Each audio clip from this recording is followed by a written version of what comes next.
What's up, everybody? Brett Okamoto from ESPN joined today by, I'll just say it because I said it off camera, and so I'll say it so you guys can hear. I called him Salt and Pepper because he's got like the nice little white hair look coming in, and I feel like I'm allowed to say it because, I'm starting to get the white on the sides as well. So it's a distinguished look, man. I mean, you pull it off very well. You like it? You comfortable with it?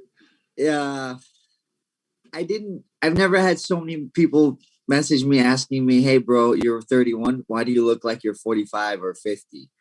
I don't mind it. It's a good look, I guess, according to some people, and then some people are like, "You okay, buddy?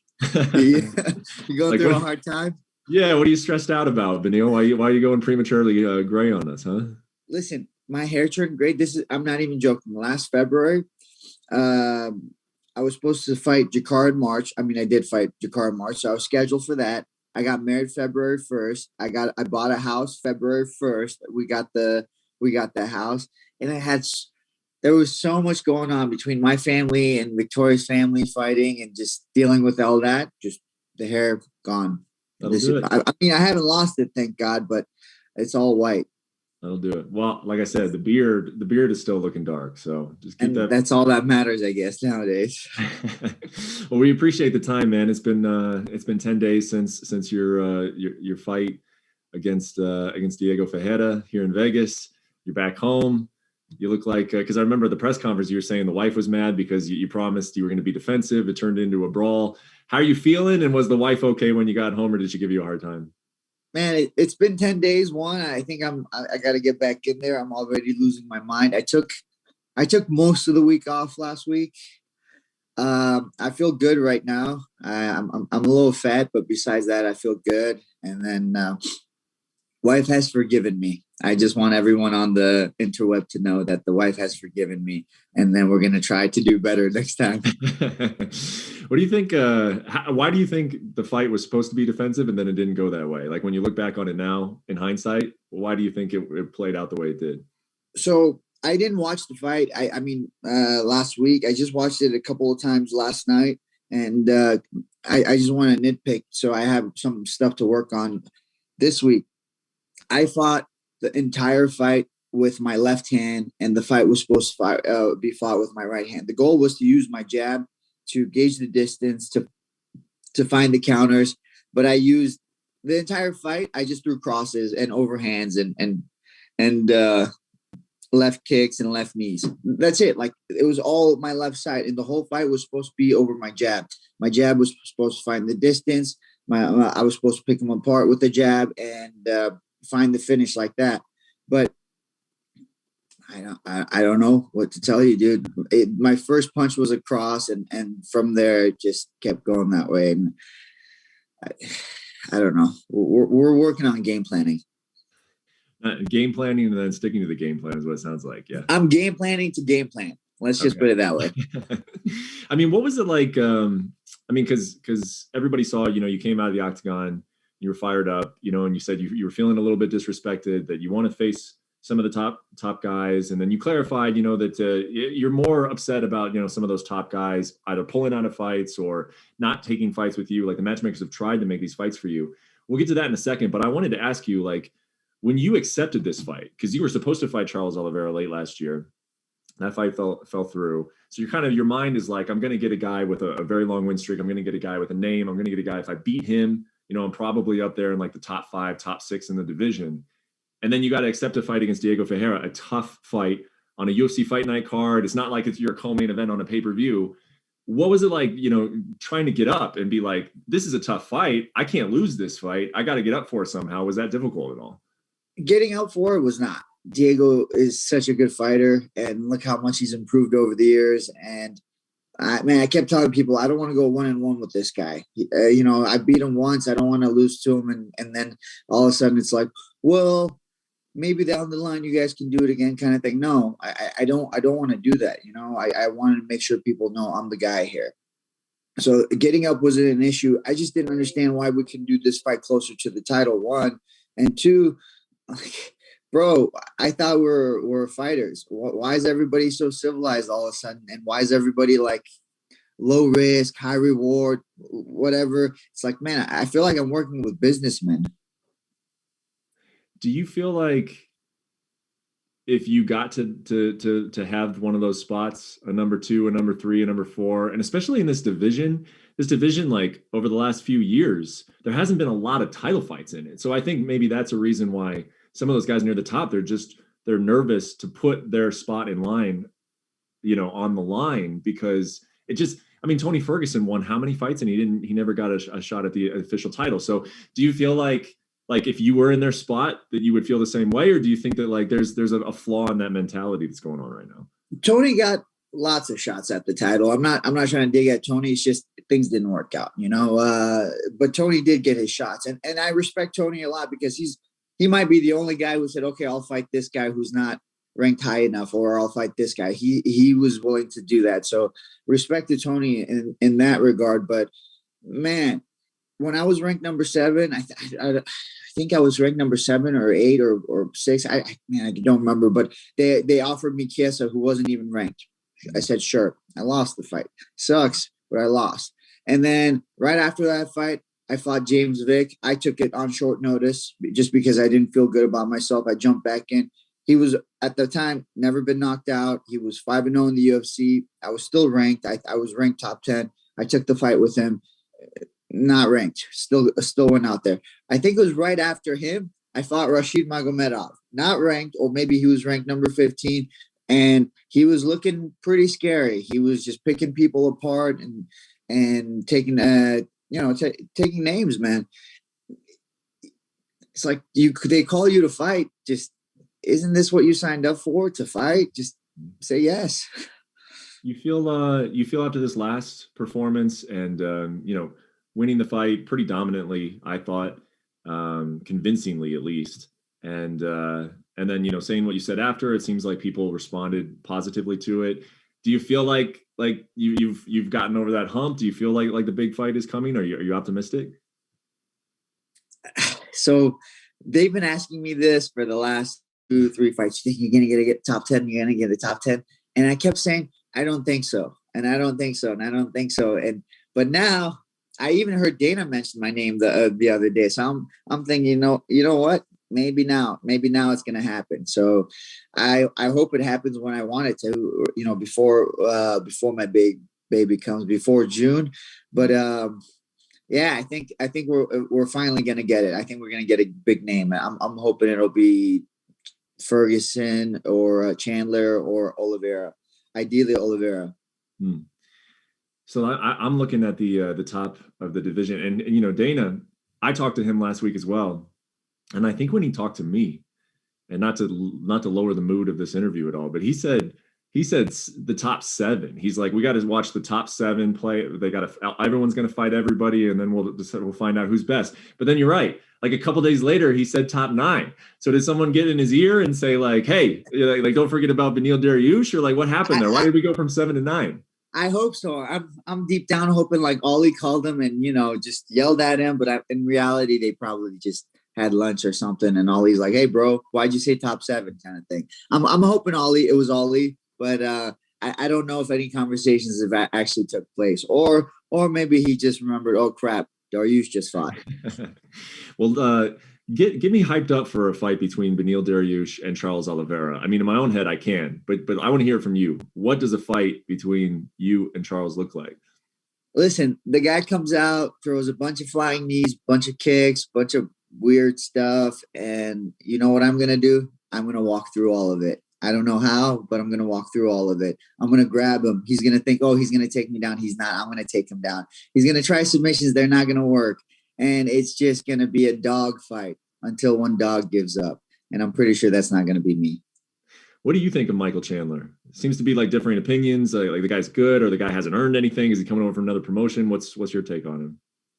I mean, as far as earned anything, it's hard to say, man. He's been in the game for a long time, so he's been fighting good level competition, in my opinion. It's not that he hasn't earned it. To be honest, I don't really even believe in the whole earn anything thing. Like, who decides what you earn and you don't earn? If you get a shot, you make the most of it. That's it. That's all to it. So I didn't really get a chance to get too much from him when he fought Hooker. Hooker didn't look like he showed up that day, but I've seen him fight. I saw him beat Ben Henderson. I know he's got skills. So ideally, I rather just fight him to find out where he's at. That, the best way to gauge someone is to step into the octagon with them. And whether he was ranked or not ranked, I would have accepted that fight. And I even offered it to Ali. I said, hey, man, if they need a guy for him, I'll jump in, no problem. Even though I was scheduled for Diego, I was like, I got time. I can jump in, and then maybe I can fight Diego in April or something. And Ali's like, I don't think they'll take it. And I said, whatever. And then, yeah. Yeah. Well, maybe now after this latest win and the fact that Dana's talking about the top 9 guys and you're right there in that group. How about the other guy that you want to fight, Tony Ferguson? I mean, I like talking to you, Beneil, because you're an intelligent guy and you follow the sport. I mean, you're one of those guys who's kind of following it and married to it all the time. You're coaching, you're watching the fights, everything else. What do you think is going on with Tony Ferguson? Some people think that he just completely fell off the cliff and he's not going to be the same.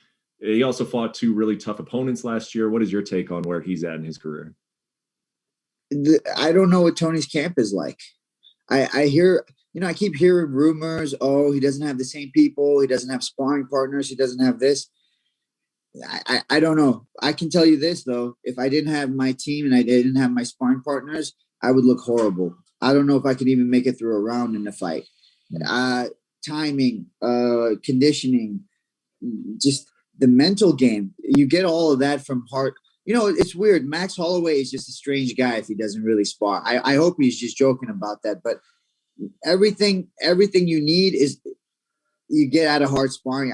At least for me, all the things I need in a fight, I get out of hard sparring. The timing, the movement, everything. So I hear a lot of stories about Tony not having that in his camp anymore. And I know he does these long practices or whatever, and I'm sure they have some benefit. But for a fight, iron sharpens iron. You need the best guys in the world. Like I had Kelvin for this fight. I had so many rounds with Kelvin for this last fight, and he looked awesome in his fight. He looked amazing. I had Giga, I had Marvin. I had a bunch of dudes just to get beat up by. So if you don't have that, I don't know if you're going to get far. How do you maintain the balance of finding that, iron sharpens iron, but then also not taking too much damage? And especially Cordero is kind of known for that, right? Cordero is kind of known for like some of the best fights we never see because they're in the gym, right? So how do you balance it? We get a bad rep. A bad rep. Our sparring is only 100% once a week. So we get a bad rep. I don't know about that. We have great practices Friday. I think you can definitely sell a pay-per-view, don't get me wrong. But we get a bad rep about the hard sparring. It's just normal sparring. I don't understand what even hard sparring means. Normal sparring should be hard because you're trying to defend yourself in attack. My secret to this now, or at least the thing I've discovered, is I don't just do physical therapy when I have an injury. I stay in physical therapy year round. I'm already scheduled to go back in this week, and nothing really is broken. But I'm going to stay in physical therapy till the end of my career. That's my game plan for this. Then that's what I think has been helping me a lot too. Let me ask you this, and you might not have a whole lot to say about it because it's kind of a moot point. Might be just water under the bridge because you won your fight. You're on a 6-fight win streak, but it was a split decision. And even the other 2 judges had it 29-28, which I think is defensible. But if you go on MMAdecisions.com, almost every media member who scored the fight had it 30-27 for you. Okay, so I was thinking about it too during the fight. I felt pretty good about myself about the fight. I was like, man, I think I got this. And so when they called his name, I freaked out a little bit. Like I said, I watched the fight a lot yesterday. One thing I noticed is his coach was really smart. Sometimes I think it's Syed. Sometimes I would hit him and he would go, "Good, Diego, good." And the whole arena can hear it. I mean, there's no one there. Everybody can hear. I remember landing, and just I even landed a head kick, and I hear him say, "Good." I think that's got to play, especially if the judges are not very seasoned or they're new judges. That's got to play in their head. And I think that really helped Diego out with the decision. I think he just did what a good coach does. He made sure he kept the atmosphere in his favor. Mm-hmm.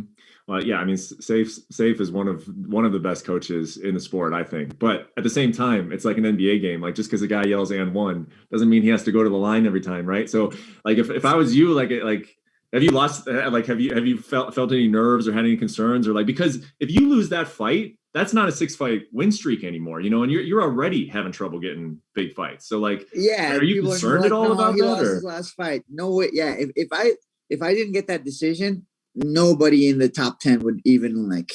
They'd be like, "Get out of here, bro! You lost, and you're not getting anything from us, you know." So I was terrified, man. When they called out Diego first, I was like, I freaked out for a second. Inside, I was like doing this. I'm trying to look around, but I just kept my head low. I'm like, it's gonna be okay. It's gonna be okay. It's a split decision. It's gonna be okay. And Yeah. thank God, man, it was okay. But I really think the fact that the coach was so loud and he was he's got a lot of charisma. So I think that really affected everybody in the room. You know, I really thought I was in control even in the third round. I think I landed the better shots in the third round. I got the takedown. He did get a reversal, but I came back on top. So I don't know what I got to, you know, what I had to do to win that round, but I really thought I was ahead. Yeah. Yeah.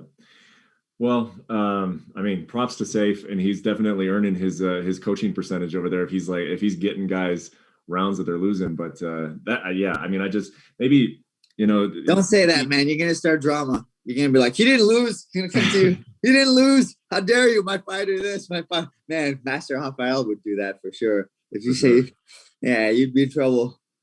Well, we appreciate you taking the time speaking with us, and you got we talked about your crazy year that you've had over the last 12 months, and when you look forward now, you said your baby's coming in June, right? Baby's Yep. coming in June, so you would like Dude. to fight sometime in May or April. You said the time frame was Late April, May, I think would be ideal. Yeah, that'd be ideal. Yeah. Who do you think? I mean, your best guess. I know you want Oliveira the most, but knowing how the sport works and who wants what do you think? What do you think you get? Man, out of those guys, I think Tony is probably the only guy who would say yes, just because of his track record. But then I know he's in a tough position right now, so I don't know if he'll actually say yes. Mm-hmm. We'll see. We'll see. I got a lot of respect for Tony, so if he says no, I understand. But it is what it is. Yeah. And my last question for you is: do you think like the way that, and again, your division is kind of unique in this way because it has such big superstars, and Khabib, it seems like is not going to compete again, right? But it's got Conor, and then it's got Dustin, who is going to be fighting Conor again, it looks like, and he's sort of being selective about what makes it worth it for him. He's had a long career at this point, and like you mentioned, Tony Ferguson's in kind of a weird situation. Like, I know you're hopeful about getting the big fight in your next fight. Are you hopeful just in general, as like you look forward at your career, that like you're not going to be roadblocked by these guys, or is it tough sitting in your kitchen drinking coffee this morning thinking like, what is going to happen? Like, what is going to need to happen in order for me to win a championship in this sport? At this point, I'm trying not to overthink things. I'm trying not to get too emotional because it seems like I get so emotional and then it carries into my fights. But I'm really hopeful I'm going to get a top 10 man, or top 5, top 6, top 7, whatever you want to call it, man. I'm really hopeful I'm going to get that, and then that'll make me number 1 contender. I need a fight that makes it clear. But you know what's crazy in this division? In the next 6 months, the top guys are going to fight. Number 1 contender won't even be clear. It still won't be clear. So I'm hopeful, but at the same time, I'm cautious because I can think clearly. And if you think about it clearly, if Gaethje fights anybody, and he wins, people are going to be like, maybe him. If Oliveira fights and he wins, okay, all these guys, man. Conor just, man, puts a nice Instagram post where he looks like he's training hard. People would be like, Conor's number 1 contender. Let's go, guys. What are you guys talking about? Let's go. So it's such a interesting division. My thing is, I just need to get that belt, and I'm going to defend it, and I'm going to clear this division out quickly. We won't have this mess anymore. Yeah. Other than you, if Khabib is gone, who is the best guy? Like, who is the guy if it's not Khabib? And then, setting yourself aside, of course.